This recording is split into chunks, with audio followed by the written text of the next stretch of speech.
नमस्कार। आदर्श शिक्षण संस्थान की ऑनलाइन क्लासेज में आपका एक बार फिर से स्वागत है। हम पिछले वीडियो के अंतर्गत जो छठा चरण पढ़ रहे थे वो था कटाई का। विज्ञान के अंतर्गत प्रथम पाठ का छठा चरण हमने कर लिया। क्या हुआ, उसमें हमने 7वां चरण शुरू कर दिया था, लेकिन कुछ टेक्निकल समस्याओं की वजह से वो चरण पूरा नहीं हो पाया और बीच में चलते चलते पता नहीं बंद हो गया था। तो हम आज है वो 7वां चरण और इस पाठ को अंतिम चरण के अंतर्गत, और आज हम इस पाठ को फिनिश कर लेंगे। इसके बाद हम दूसरा पाठ शुरू कर लेंगे। तो हमारा 7वां चरण था कि वो है अंत में हमने कटाई के बाद उन दानों को भूसे से अलग कर लिया था। अलग करने के बाद उन बीज कह सकते हैं या दानों को अंत में हम भंडारित कराते हैं। भंडारण ये अंतिम चरण है और मिट्टी तैयार करना प्रथम चरण है। यहाँ तक हमने पढ़ लिया था। कोई भी फसल होती है, अगर तुरंत काट करके और उन्हें थ्रेशर की सहायता से भूसे से बीजों को अलग कर लिया जाता है तो हम देखते हैं कि उसमें नमी की मात्रा होती है। आपने देखा होगा बाजरी, गेहूं, रायड़ा, किसी का आप तौल करके देख लेना तो उसका वजन अधिक होगा, और धूप में रख करके और लगभग 15 दिन के बाद देखना उसके वजन में अंतर आ जाता है। ऐसा क्यों होता है कि जब फसल को काट करके तुरंत भंडारित किया जाता है, तुरंत जो बीज होते हैं उसमें नमी की मात्रा होती है। नमी की मात्रा होते हैं कि वजह से वो अधिक बीज भारी होते हैं। यदि हम फसल के दानों को अधिक समय तक रखना है, उन बीजों को जैसे बाजरी है, गेहूं को हमें लंबे समय तक रखना होता है कि वापस एक फसल पक करके दूसरी फसल आती है, दूसरी फसल को वापस उसी फसल को आने में लगभग 1 वर्ष का समय लग जाता है। जैसे धान है, बाजरा है, तो उनको हम 1 साल तक यानी कि हमारे भोजन के लिए उनको हम रखते हैं। तो ऐसे में क्या करना चाहिए, हम उनको रखने के लिए अधिक समय रखना हो तो हमें उनकी कीटों से, सूक्ष्म जीवों से, विभिन्न प्रकार के पीड़कों से सुरक्षित रखना आवश्यक होता है। उन्हें कैसे ही करके दीमक ना लगे, किसी प्रकार का उसमें कोई प्रभाव नहीं हो, तो उसके लिए हमें सुरक्षित रखना आवश्यक है। तो क्या करें, तो उन्हें काटी गई फसल के बीजों को धूप में सुखाना आवश्यक है। पहले उस बीजों को काट करके आपने उन बीजों को अलग किया भूसे से, उन बीजों को 1 दिन 2 दिन तक के धूप में रखना चाहिए, धूप में सुखाना चाहिए, ताकि जो बीजों के अंतर्गत नमी होती है वो नमी से मुक्त हो जाए, अर्थात नमी उन बीजों के अंतर्गत गायब हो जाए। तो नमी को कम करने के लिए धूप में सुखाना आवश्यक होता है। तो बीज को क्या धूप में सुखाना क्या आवश्यक, नमी को कम करने के लिए। नमी क्या होती है, अंदर जल वाष्प की मात्रा होती है, तो वही नमी होती है।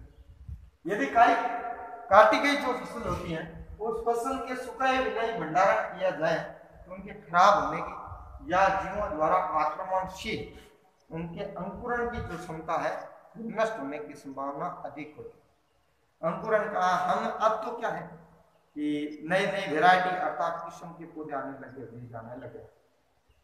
अब जो पिछले साल हमने बाजरे की फसल बोई थी वही वापस बाजरे की फसल को कि अगले वर्ष बोने के लिए प्रयोग करेंगे। असम हम अगले साल जब बोएंगे तो नए बीज खरीदना चाहेंगे कि अच्छी किस्म कौन सी है, तो उस अच्छी किस्म के बीजों को ला करके वही करते थे। लेकिन हमारे बड़े बुजुर्ग थे, उनसे पूछना कि बस 1 वर्ष के बाद दूसरे वर्ष के बाद तीसरे वर्ष तक यानी कि वही एक ही फसल की बुआई करते थे। इसी प्रकार के नए किस्म के बीजों का प्रयोग नहीं करते थे, यानी कि उसके देशी बाजरे के अपने आज नए तरह तरह के हाइब्रिड बाजरी आने लगे हैं। तो उनका अंकुरण होता है।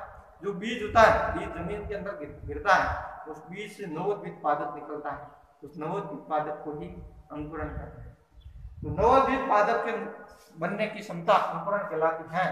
तो यदि आपने बिना धूप में सुखाए हुए ही उन बीजों को भंडारित कर लिया तो उन बीजों में अगले वर्ष अंकुरण की क्षमता है वो लगभग संभावना नष्ट हो जाती है, क्योंकि आपने देखा नमी के अंतर्गत लगभग बीज क्या होता है पास में आ जाते हैं।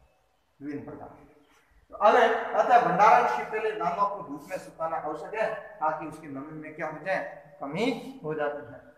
बीजों के भंडारण के लिए हम घरों के अंदर क्या आपको पता है कोटियां बनी हुई। मैंने पिछले आपके वीडियो में कहा था कि आप घर वालों से पूछना था कि बाजरी को कोई गंवार होता था तो उसको हम संचय करने के लिए कुछ पात्रों का उपयोग करते थे, तो उस पात्रों को क्या कहते थे, तो उसको कोटी कहते थे। उस कोटी के अंतर्गत बाजरे को भर करके दिया जाता था।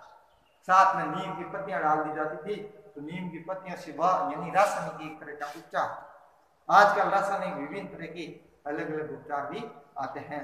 साइफ्राम की गोलियां आती हैं, उस गोलियों को सूती के कपड़े में बांध करके साथ में रख दिया जाता है। तो ये रासायनिक उपचार था। इसके अलावा धान को सुरक्षित रखने के लिए धातु के बड़े बड़े पात्र का उपयोग किया जाता है या जूट के बोरों के अंदर करके डाल करके रख दिया जाता है। अभी वर्तमान समय में आपने एक नाम सुना होगा कोल्ड स्टोरेज। कोल्ड स्टोरेज एयरवेस्ट, ये क्या है? ये एक भंडार गृह। इसके अंतर्गत यानी कि बीजों के भंडारण करने के लिए बड़े पैमाने पर ये बड़े बड़े भंडार गृह बनाए जाते हैं। कोल्ड स्टोरेज को हिंदी में कहते हैं भंडार गृह। कोल्ड स्टोरेज क्या है? भंडार गृह, जिनको हम कहते हैं साइलो कहते हैं, इसे साइलो कहते हैं, ताकि उसके अंतर्गत किसी प्रकार का प्रकोप ना हो, ना तो सूक्ष्म जीवों का हो, ना चूहों का हो, ना ही किसी प्रकार के कीटों का हो, ना ही मौसम का हो। तो इनको सभी प्रकार से बीजों को सुरक्षित रखने के लिए ही भंडार गृह बनाए जाते हैं, यानी कि भंडारित करने के लिए। तो आज अंत में जो हमारा इस पाठ का जो टॉपिक है, प्रकरण, वो है जंतुओं से भोजन कैसे प्राप्त करते हैं। तो जंतुओं से भोजन आपने देखा होगा कि किसान होता है, वो किसान फसल उत्पादन के साथ साथ के अंतर्गत पशुपालन भी करते हैं। पशुपालन के अंतर्गत किस किस का पालन करते हैं?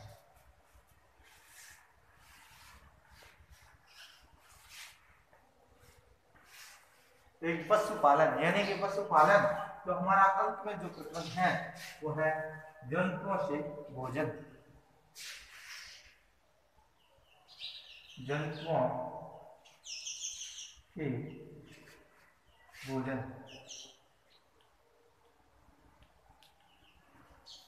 तो कृषि के साथ साथ जंतु विभिन्न प्रकार के पशुपालन करता है, जैसे बकरी का पालन करता है, भेड़ का पालन करता है, गायों का पालन करता है, भैंसों का पालन करता है। ये पालन क्यों करता है? क्या हमें जंतुओं से क्या प्राप्त होता है?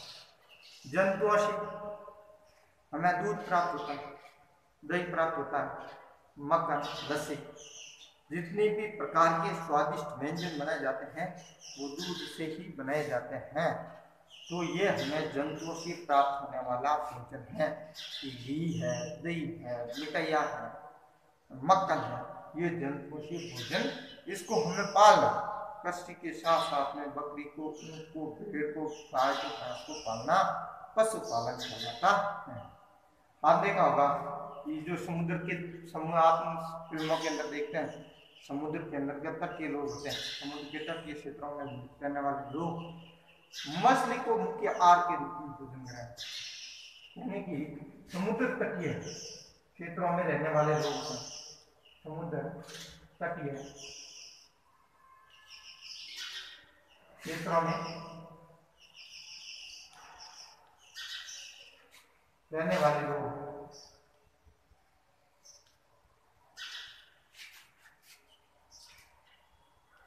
मछली को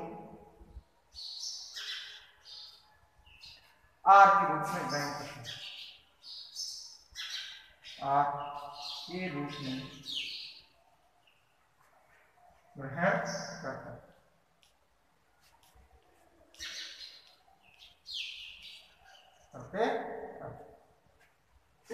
मछली को ही आहार के रूप में ग्रहण किया जाता है, क्योंकि मछली के अंदर ध्यान रखना, मछली के शरीर से कॉड लिवर तेल प्राप्त होता है। मछली से कॉड लिवर तेल प्राप्त होता है, जिसमें विटामिन डी अधिक मात्रा में पाया जाता है। मछली से कॉड लिवर तेल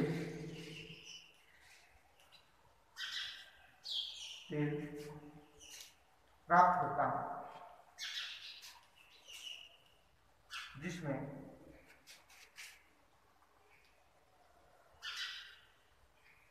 विटामिन डी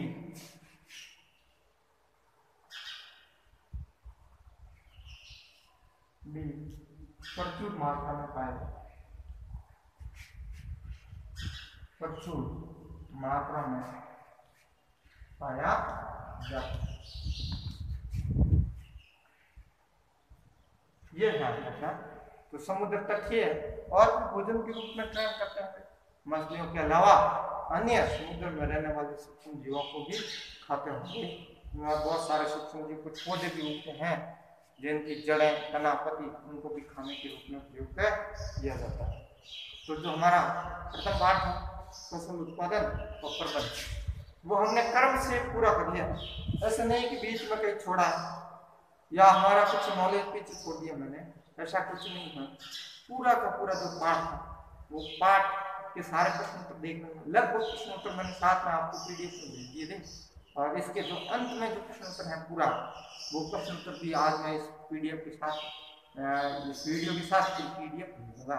और हम नेक्स्ट वीडियो के अंतर्गत नए पाठ की शुरुआत करेंगे, सूक्ष्म जीव। दूसरा जो पाठ है हमारा सूक्ष्म जीव, और ये पाठ आज पूरे से आपको ऐसा कुछ समस्या है तो आप मुझे ग्रुप के अंतर्गत मैसेज कर सकते हैं कि ये समस्या है, तो बता सकते हैं। धन्यवाद।